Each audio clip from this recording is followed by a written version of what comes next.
¿Cómo están? Soy Carlos Calderón. Estos son Perspectivas y estamos en Justicia TV. Hoy nos acompaña el profesor, abogado, ex juez, árbitro, Nelson Ramírez. ¿Cómo estás, Nelson? Muy bien, muy bien. Muchas gracias por la invitación. Siempre es muy grato compartir contigo y especialmente en un programa de enorme importancia. Nelson, mira, te hemos convocado porque vas a publicar un libro extraño en el acontecer jurídico peruano, que son tus memorias, y que además has llamado Memorias de un abogado litigante. ¿Por qué? Bueno, es una historia larga, pero en esencia yo siempre me gustó una frase de los antiguos de la cultura china, que considera haber vivido cuando tengas un hijo, has sembrado un fruto y has escrito un libro. Yo tenía los dos primeros hace mucho tiempo ya hechos, sembré un árbol hace muchos años, me faltaba el libro. Y conversando con amigos durante todo este tiempo, incluso mi esposa me alentaba a hacerlo, pero yo siento que no debía escribir un libro de derecho sustancial, porque yo no me considero investigador. Entonces, para escribir un libro repitiendo citas de otros, para decir que escribí un libro, tampoco. Prefería quedarme sin hacerlo. Pero surgió que tuve la ocasión de tener una conversación con un gran amigo, que en algún momento lo comentaré porque forma parte de este intrincado emocional. Se concretó la idea y me puse, después de hablar con ese amigo, me puse a trabajar al día siguiente, como que las cosas estuvieran esperando y la compuerta se abrió. Y me vinieron los recuerdos que de alguna manera ya están hecho libro, en espera de que entre el proceso de edición. Y la verdad que me siento contento, más allá de que lo que pueda contar sea útil o no, pero me parece que es una forma de colaborar con la historia del derecho nacional, ¿no? ¿Y por qué quisiste estudiar Derecho? Mira, yo, para los efectos de mi núcleo familiar, soy el primer abogado en la historia de la familia. Por eso en la familia siempre decían que yo era la oveja negra, porque debuté como abogado en este círculo familiar. Y lo tengo muy claro. Desde niño yo veía televisión, un programa que me encantaba, Perry Mason, un abogado que nunca perdía sus causas, que tenía una lógica y un sentido común que me abrumaban. Era el mismo actor, Raymond Burr creo que era. Sí, exactamente. A mí me encantaba ese programa. Y claro, cuando en el colegio, en primaria, hicieron una evaluación de lo que pudieran ser vocaciones, me preguntaron y yo de buenas a primeras, sin dudarlo, mientras otros niños decían bombero, médico, yo dije abogado. Abogado.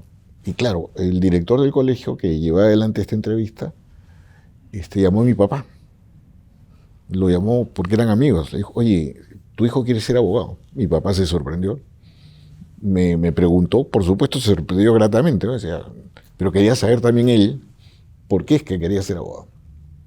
Esa es la historia. Yo creo que hay programas, y por eso es importante una televisión cultural, una televisión que apunta a valores, deja huella, deja enseñanza, y no una televisión que maltrata el intelecto y no cultiva almas. Este programa a mí me dejó una enorme formación. ¿Ingresaste a la universidad? ¿A qué universidad y a qué edad? Federico Villarreal. ¿A qué edad? ¿A qué edad tenía yo? Sí. Si mal no recuerdo, 18 años. 18, 19 años. Te pregunto esto, ¿tú crees que los alumnos jóvenes que ingresan a los 16 años están preparados, ya saben exactamente qué cosa hacer, qué carrera estudiar? Mira, yo terminé el colegio a los 15 y tengo una experiencia que también me dejó marcado, porque yo estudié en un colegio religioso, Santo Tomás de Aquino, de los Padres Dominicos. Cuando yo tenía 15 años, estábamos en quinto de secundaria y teníamos clase de religión.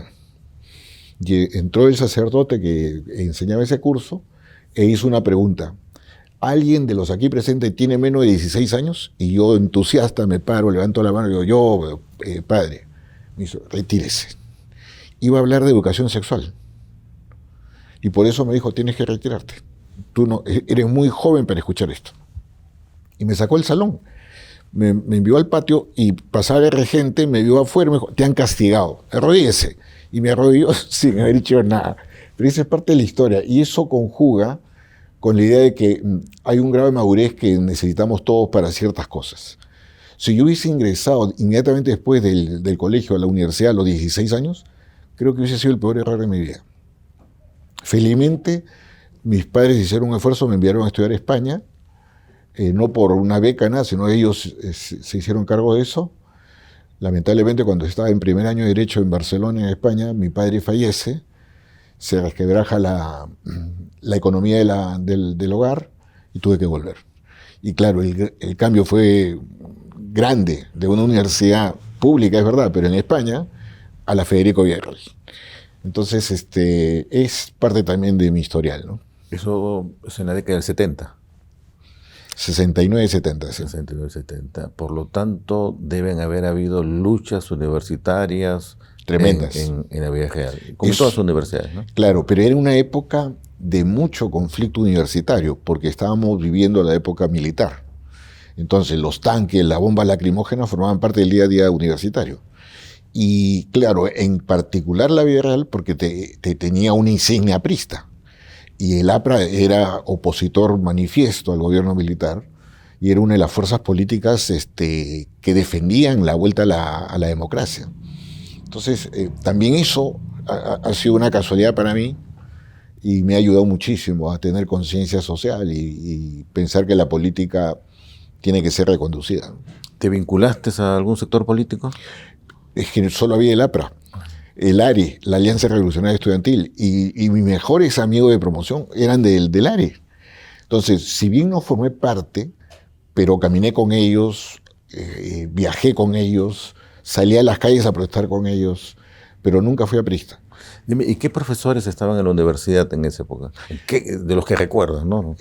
Mira, eran la vieja escuela del APRA clásica, ¿no? Por ejemplo, estaba Jorge Eugenio Castañeda, estaba un ex senador de la República, que no me acuerdo ahorita su nombre, pero que era muy apreciado y en ese entonces estaba en toda su época de apogeo.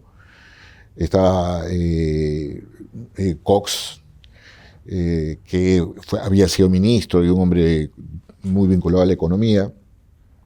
Y después todos eran profesores de carné aprista, pero eran buenos profesores. O sea, la universidad, por lo menos, yo fui la cuarta promoción de su creación. Se había preocupado de tener profesores a la altura del reto.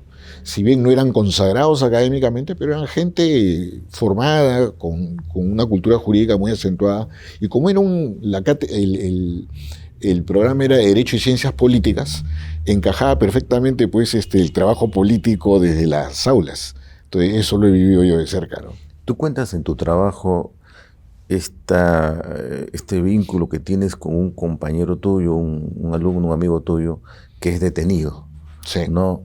Y que acudes a su llamado para tener que decir algunas cosas que no necesariamente eran ciertas. ¿Puedes contarnos? Sí, gracias por recordármelo.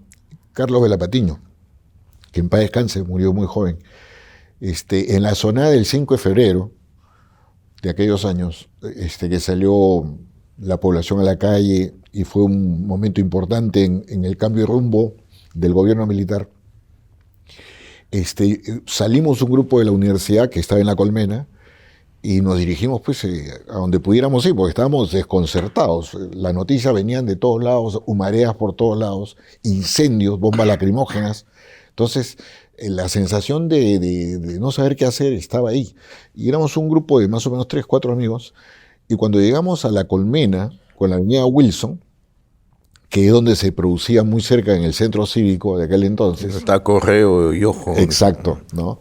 Se vio ahí la actividad policial intensa, los camiones, los rochabuses.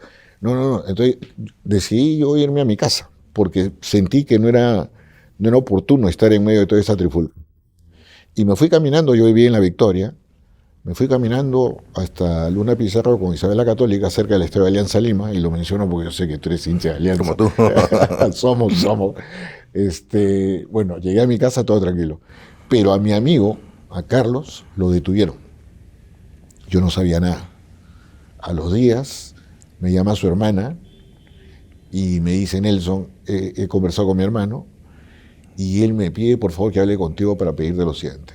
Él ya ha dado su declaración y te ha puesto a ti como testigo, en buena cuenta como coartada, de que estábamos juntos y lejos del lugar donde lo detuvieron, donde se fueron los hechos, y que por tanto él no tenía nada que ver en el tema. Entonces yo pasé a ser un testigo importante para su estrategia de salir libre del cargo. Lo pensé mucho, porque la verdad me daba cuenta que me estaban pidiendo que mienta. En realidad no habíamos estado juntos. Habíamos estado juntos hasta un punto, pero es ese punto en el que yo me voy porque veo que las cosas están muy mal y él decide quedarse y creo que incluso avanza en línea de meterse en el meollo del problema. Pero bueno, declaré a su favor y creo, no sé, porque nunca después lo conversamos, pero creo que fue uno de los elementos que permitió su libertad. Y de hecho, no creas, más de una vez me he cuestionado si hice bien o hice mal, pero... Es parte de tu reflexión en el libro, ¿no? Sí. Es una mentira, es verdad. ¿Cuándo la mentira puede servir a actos de justicia? Tal cual. Es una reflexión importante. Tal cual. Es un curso de introducción al derecho. Sí. ¿No? Tremenda. Y claro, vivirlo en carne. Esas reflexiones son hermosas casi desde el punto de vista filosófico. Pero cuando estás pisando vereda y cerca de un peligro que te puedan acusar de falso testimonio y tal, la cosa es más trágica. Pero la ética práctica, sí. Y ya no la ética de la academia, del libro. Exactamente, ¿no? Exactamente. Tú sales de la universidad y empiezas a trabajar en un estudio. Sí. ¿De quién era? Raúl Verde González. Cuentas que el estudio era pequeño, que tú te habilitaste, es un sector del departamento para hacer... Era él y yo. Era en Girón Pachitea, al lado del Mercadillo, 354, me acuerdo hasta ahora, oficina 301. Eran departamentos que se habían habilitado como oficinas. Entonces era un departamentito con un dormitorio, su pequeño baño, su cocinita, un espacio, la verdad, 2x2. Y él era funcionario del Ministerio de Economía y Finanzas y solo trabajaba saliendo de la oficina. O sea, a partir de las 6 de la tarde hasta las 9, 10 de la noche que tenía. Y bueno, como mi familia tenía un negocio, él era abogado del negocio, le pidieron a él que me permitía practicar, porque yo había querido practicar en estudios, buscando pues el sueño de todo estudiante de grandes estudios, pero no, la realidad era muy dura. ¿De dónde es usted? La vida real, no, nada que ver, no aspira a más. Y bueno, comencé a practicar en un estudio individual, en la que tenía la suerte de que estaba solo, porque me dio la llave. El primer día me dijo: tienes la llave, tú ven a la hora que quieras, yo llego a las 6, pero tú puedes estar todo el día. Y aproveché estar ahí para leer, en fin, lo que podía hacer preparándome para ser abogado. Ahí aproveché muchas horas de lectura. Hasta que, bueno, me recibí de abogado. Pero claro, mi primer oficina fue ese espacio cocina, que tuve que tapar el caño de la cocina con un pedazo de madera, disimular el mueble de la cocineta y poner un escritorio chiquito y así comencé. Y es ahí cuando, si mal no recuerdo, cuando un conocido tuyo o conocido de la familia es detenido, ¿no? Sí. Y tú lo asesoras. Es una muy buena anécdota que cuentas. ¿Puedes? Sí, la verdad que esa es una casualidad que la verdad que me estremece cuando me acuerdo, porque logré, sin ser abogado, ayudar a alguien que injustamente iba a ser condenado. Porque yo entré a practicar a un tribunal correccional, como se llamaba en ese entonces, y esas cosas de la vida. Me senté, y creo que fue el mismo día, al día siguiente o a los pocos días, se abre una audiencia pública nueva, en un proceso nuevo, con detenido. Ingresa el detenido y era este muchacho que yo lo conocía porque trabajaba con mis padres en el negocio que ellos tenían. O sea, yo lo conocía muy bien. Y era un tipo a uno, la verdad yo ponía las manos al fuego por él. Le tenía mucho cariño. Incluso él me trataba con diminutivo, me decía Nelsito. Entonces, claro, cuando lo veo entrar y le sacan las esposas para que se sienten aquí los acusados, y él me ve, los dos nos sorprendimos. No sabía qué le estaba pasando en su vida para que esté preso. Claro, comenzó la audiencia, se leyeron las generales de ley y tal, se suspendió y yo me comencé a interesar en su caso, ¿no? Y me di cuenta que la condición de ser negro, de ser pobre y de ser encontrado en una calle de La Victoria en hora de la noche eran suficientes para imputarle la comisión de un asalto. Y de hecho tenía pena, solicitud de la fiscalía de una pena altísima. Una cosa que no se soportaba. Y cuando hablo con el defensor de oficio, porque no tenía abogado, y le digo, por favor, ¿podría usted interesarse en el caso? Me dice, sí, yo lo voy a defender porque estoy defensor. No, pero por favor. Una defensa formal. Claro, me dice, pero ¿por qué el interés? Le conté. Y ese señor abogado creyó en mí. Me dijo, lo voy a estudiar.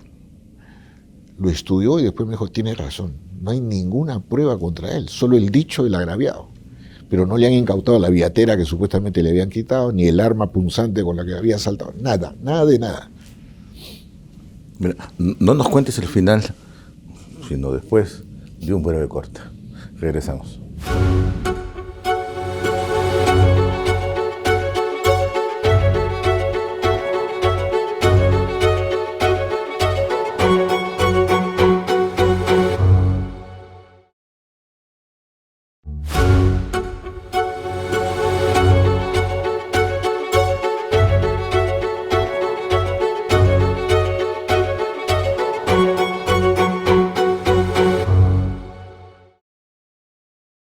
Regresamos, estamos con Nelson Ramírez, nos está contando sobre su próxima publicación que se va a llamar Luces y Sombras de la Abogacía y que son las memorias de un abogado litigante.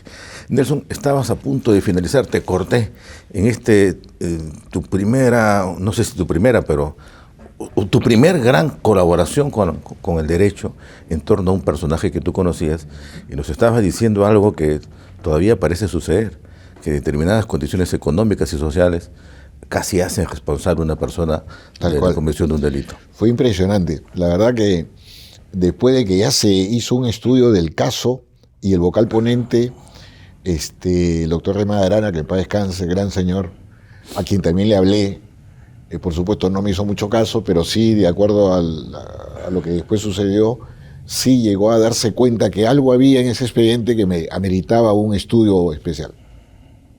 La historia corta final fue que lo absolvieron. Y lo absolvieron en medio de una audiencia sumamente lacrimógena, todo el mundo lloraba, todo el mundo con los ojos empapados, porque era un caso realmente entre indignante, dramático, triste, final feliz, pero fue muy lindo. Y claro, ¿Y cuánto tiempo estuvo preso? Al momento en que comenzó la audiencia ya tenía 1 año y medio preso. Año y medio preso. Año y medio. No es como ahora que son muchos años más, pero en ese entonces los presos eran menos graves. Y la audiencia, que fue en audiencias continuadas, habrá demorado, si mal no recuerdo, 1 semana, 10 días, y terminó, y fue puesto en libertad. Y la escena en la que se lee la sentencia absolutoria y él se arrodilla y se pone a llorar, es inolvidable. Es más, hay una foto de un periódico de la época, de Última Hora, que habían periodistas pesquisadores ahí caminando por los tribunales para ver qué sucedía y tomar fotos. Tomaron la foto y lo publicaron en una primera plana. Fue muy lindo. ¿Tú ya estabas casado en esa época? No, era soltero. Soltero. Pero tenías novia. Ya tenía poco tiempo después, pero la conocí justamente practicando en el estudio en el que estaba. Blanca, mi esposa. ¿Cuánto el tiempo? Día de hoy. ¿Cuánto tiempo? Ya tenemos después 46 años, camino de los 50. Esperamos llegar. ¿Y cuántos hijos? 2. 2 hijos. Alguna vez le escuché a tu esposa decir que asesorabas casi gratuitamente como un defensor de la justicia, pero que a la vez eso demuestra tu generosidad, también importaba que hubiera momentos de vacas flacas en tu casa. Sí. Ella fue muy importante para hacerme notar de que mi romanticismo nos estaba haciendo literalmente pasar hambre. Había nacido Daniel, era bebé, y a veces pues necesitaba sus leches especiales, y yo no tenía plata. Y si no fuera por la ayuda de mi suegro en aquel entonces, probablemente no hubiese tenido cómo alimentarlos. Y claro, ella me sacaba en cara eso, porque yo a veces llegaba pues feliz. He visto este caso, pobre gente. ¿Y cómo te fue? ¿Y cobraste? No, que le voy a cobrar, gente modesta. Y me la pasé así meses de meses y yo no me daba cuenta, honestamente. Hasta que ella me mostró que estaba alimentando a nuestro hijo con la ayuda de mi suegro. Yo he tenido que hacer taxi, mi querido Carlos. O sea, no me avergüenzo de nada de estas cosas porque finalmente lo hice con honradez. He hecho varias tareas fuera del derecho para poder cubrir la necesidad del hogar. Ya después la vida me ha tratado con mucha benevolencia, ¿no? ¿Y en esa época empiezas a ser profesor universitario o mucho tiempo después? Tiempo después, porque yo me graduó más o menos a los 20 y tantos años, 29, 28, y mi primera clase la di cuando tenía 33 años. Dicho sea de paso, tú te gradúas y en tu libro, casi la primera o la tercera página, aparece una foto muy hermosa. ¿Dónde estás tú con tu señora madre? Sí, fue una ceremonia. En aquel entonces el Colegio de Abogados funcionaba aquí en el Palacio de Justicia, en el 4º piso. Y la ceremonia permitían también en aquel entonces, cosa que ya no sucede, que el que se iba a incorporar al colegio decidiera quién le colocaba la cinta. Ahora la coloca solo el decano, por cuestión práctica, porque pues se inscriben o juramentan 100 nuevos abogados. En ese entonces éramos muchos menos y había esa posibilidad. Y para mí era la forma de decirle gracias a mi madre. Le pedí que ella fuera y me colocara la cinta. Y esa foto lo expresa bien. Y la foto dice ceremonia de incorporación al Colegio de Abogados de Lima y está fechada 22 de septiembre de 1976. Sí. 49 años de abogado. 49. El próximo año vas a celebrar los 50 a todo dar. Espero que sí. No sé si a todo dar, pero celebrarlo de todas maneras. Mira, luego de tu experiencia, estas primeras experiencias de tu matrimonio, de tu trabajo universitario, logras ser socio de una de las, inicias el estudio, uno de los más famosos del país. ¿Cómo fue esta incursión en el estudio? ¿Cómo es el trabajo en un estudio de abogados? Una cosa que a veces los demás no conocemos. Bueno, ese fue también uno de los grandes logros personales, gracias a los que fueron mis socios, que me invitaron a asociarnos. Y el estudio se caracterizó en aquel momento por tener el nombre más largo del mercado. Muñiz, Forsyth, Ramírez, Perestayman, Luna Victoria. Eran además 2 apellidos compuestos. Entonces era la risa y todo el mundo se quejaba de que el nombre era demasiado largo, pero bueno. Sí, y tuvimos la suerte de compaginar muy bien nuestras vocaciones, todos queríamos trabajar para el estudio. Nadie iba a ser socio de segundo piso o socio social que se encargaba de cócteles y restaurantes. No. Todos trabajábamos, todos corríamos lápiz, todos hacíamos la tarea que nos correspondía como profesional del derecho. Y creo que eso hizo que el estudio se acreditara con bastante facilidad. Crecimos mucho porque de alguna manera fue un estudio que rompió el mercado. ¿Y por qué razón?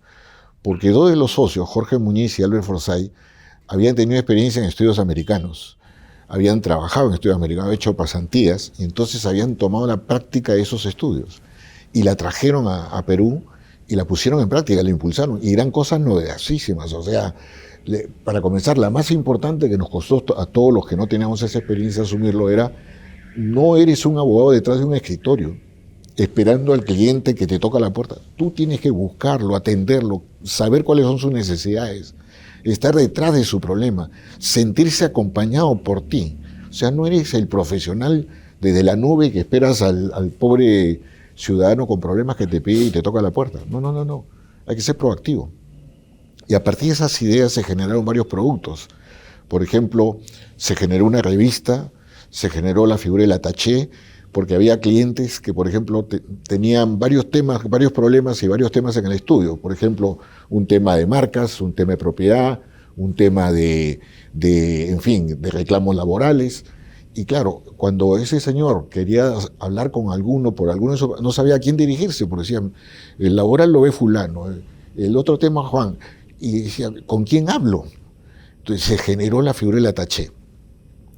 Se designaba por la Junta de Socios un abogado, el más cercano a ese cliente, que se encargaba de hacer una especie de cuenta correntista en el banco. Tú te encargas de ver todo el manejo de los casos al interior de esto y tú te comunicas con el cliente y le transmites sus preocupaciones. Y cuando el cliente tiene alguna duda, te llama a ti y tú te encargas de generar la relación interna para contestar. Funcionó perfectamente, aplaudido por todos los clientes. Y claro, es natural, porque es lo mismo que cuando tú vas al banco, tú tienes un cuenta correntista que te conoce y te atiende personalizadamente. Bueno, y así por el estilo hubieron también los tax force, que era una novedad en esa época, porque habían problemas multisectoriales. Es una época en que el derecho tradicional se rompe, que era civil, penal, laboral, administrativo. No, ya había electricidad, comunicaciones, comercio internacional, aduanas. Hidrocarburos. O sea, las nuevas ramas del derecho eran extraordinariamente potentes. Y la especialidad era auténtica, no era un todista. Perdón, ¿cuándo se inicia el estudio? ¿Cuándo empieza el estudio? Nosotros comenzamos oficialmente el 93-94. 93-94. Sí. Entonces, en el periodo de privatización y de ingreso de capitales. Que ingresaron, por ejemplo, yo me acuerdo mucho, un tema que se debatió en el directorio de socios, porque no había precedente. Es decir, oye, viene una empresa de telecomunicaciones y quiere cablear, en aquel entonces no había la comunicación virtual, quiere cablear y claro, tendría que poner postes en cada esquina y lo que quiere hacer es usar los postes que ya existen, pero la empresa, compañía de teléfono en esa época, decía que no, porque eran de su propiedad. Entonces, era un absurdo tener que poner postes donde ya, cuando podías utilizar el mismo sistema. Bueno, ahí se generó todo un debate y buscamos soluciones jurídicas que terminaban por propuestas de cambios legislativos. Era impresionante, era una cosa que no tenía noción de lo que había detrás de cada toma nueva de posición. ¿Y el área a la que tú te dedicabas, cuál era? Yo dirigía el área de litigios, que no tenía mucho de arbitraje en aquel entonces. Todavía no habían muchos arbitrajes. No, o sea, todo se centraba en la Corte Suprema. Bueno, en el aparato jurisdiccional y terminaba en la Corte Suprema. Y luego también rompimos el mercado con esa decisión, creamos un área penal, porque los grandes estudios de esa época no tenían área penal, no querían contaminarse con el área penal. Porque claro, es un área que realmente está muy cerca del filo de la navaja. Pero tomamos una decisión y como es muy vinculado al sistema de justicia, me encargaron a mí que yo direccionara esa área. Pero yo sí tomé posiciones que mis socios me acompañaron. Y dije, vamos a crear el área penal, pero está proscrito la adopción de defensas tipo tráfico de drogas. No vamos a defender tráfico de drogas, así venga el hijo del presidente. O sea, porque ese sí es un área carbón. O te quemo o te ensucia, pero no te deja indemne. Así que mejor ni tocarla. Entonces, con esas condiciones se creó el área penal. Dime, y al interior del estudio, tú también tuviste un área que era la de ética de los practicantes o la ética de los nuevos abogados. ¿Cómo es eso? ¿Cómo funciona? Lo que pasa es que en el estudio, a ver, voy a decir algo que no me conviene, pero lo voy a decir con todo cariño. En el estudio muchos de mis socios me decían monseñor, porque veían en mí, no sé si por la barriga pero por la actitud y por mis sermones que solía dar yo en las reuniones, especialmente a los jóvenes, considerábamos que era necesario crear un área de fortalecimiento de la ética institucional. Porque nos hemos enterado de que los chicos jóvenes, los practicantes, a veces ostentando su orgullo de pertenecer a un estudio importante, comentaban los casos que estaban ayudando o conocían en el estudio. Y si queriendo rompían el secreto profesional, filtraban información que era sensible o peligrosamente transmitida. Entonces, cuando nos enteramos de eso, decimos, no, un momentito, aquí hay que... Y la primera charla, convocamos a todos los practicantes, yo di la charla, la primera charla que di fue reserva profesional. ¿En qué consiste y quiénes estamos obligados? Y claro, todos los chicos se quedaron sorprendidos. No tenían conciencia de que esa era también una obligación de ellos. Y es que claro, nosotros mismos no se lo habíamos dicho. Y al interior de un estudio deben suscitarse conflictos, problemas Sí. personales o problemas simplemente de visión distinta del manejo. También, Sí. también sucedió. Te diría que era un tema muy común y por eso la sesión de socios tenían por finalidad evitar que el conflicto crezca. Teníamos problemas de mucha naturaleza. Un estudio grande tiene ese potencial, pues, o sea, y entre otras cosas también aflora el deseo de sobresalir entre los pares. Entonces comienza la competencia de ver quién produce más y se mira la pizarra de producción. Oye, tu área está por debajo y comienzan las críticas. Entonces es una... o sea, hay dos frentes, el frente externo y el frente interno. A diferencia del abogado individual que tiene un frente, el frente externo. Y por eso incluso en algún momento contratamos a un psicólogo institucional, para que nos ayudara a poder comportarnos de mejor manera como socios. A nivel general, no solo socios principales, no, asociados, jóvenes, practicantes. Y él nos dejó una lección que nunca me voy a olvidar. Ustedes deben tener muy claro que tienen dos clientes, el cliente externo y el cliente interno. Y el cliente interno son ustedes. Porque, por ejemplo, yo estoy atendiendo a un cliente, a una empresa tal, y viene mi colega, mi socio, y me dice, Nelson, quiero hablar contigo, tengo una duda, después, búscame en otro momento, estoy ocupado. Oye, un momentito, ese señor también es tu cliente. No te digo que lo atiendas inmediatamente, pero preocúpate de su preocupación y ayúdalo, porque es tu cliente, forma parte del engranaje interno que da respuestas positivas al mundo exterior. Entonces, todo eso había que entenderlo, y lo entendimos. Pero fue una práctica, y claro, ahí te das cuenta que dimensionar un estudio a ese nivel, evidentemente genera experiencias nuevas, ¿no?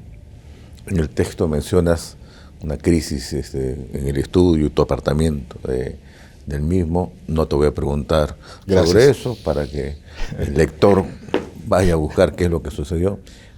Pero seguiste un trabajo, nos están indicando que tenemos que culminar, pero seguiste un trabajo después, tanto universitario, en la academia, pero hay algo que llama bastante la atención, es que tu ingreso al Facebook, ¿no? Tu ingreso a las redes, y la gran cantidad de seguidores que tienes en esas redes. Eres lo que ahora se llama un influencer. No creo, la verdad, honestamente, te lo digo con toda sinceridad, no por falsa modestia. Lo que sí creo, y te voy a explicar por qué me metí en eso, porque me cansé de hablar en las aulas universitarias, en los congresos nacionales e internacionales, lanzar mensajes de optimismo sobre el derecho, de optimismo sobre la justicia, cuando te das cuenta que hay una corrupción interna en el sistema, no digo en el Poder Judicial solamente, en el sistema, que te echa abajo todos los esfuerzos académicos, todas las investigaciones, todas las luces del derecho se van al agua, porque lo que está pasando con la Junta Nacional de Justicia hoy día, que ha ratificado al presidente, yéndose en contra claramente del texto de la ley, de su ley orgánica, la han interpretado como les ha dado la gana. Ese tipo de cosas es lo que me llevó a decirme a mí mismo, ¿qué haces hablando de derecho a jóvenes que creen en ti? Cuando en realidad a la primera que pueden, el que esté en capacidad de torcer la ley lo va a hacer. Tienes que comenzar una lucha distinta. Y es ahí donde entendí que las redes podían ser el instrumento. Y por eso mi actividad en la red claro, me genera problemas, tengo una colección de cartas notariales, amenazas, insultos, pero bueno, es el precio que quiero pagar. No, estoy dispuesto a seguir en esto, y mi muro está dedicado a los estudiantes de Derecho del país. Esa es la realidad. A ellos, Nelson, ¿qué les puedes decir como última reflexión?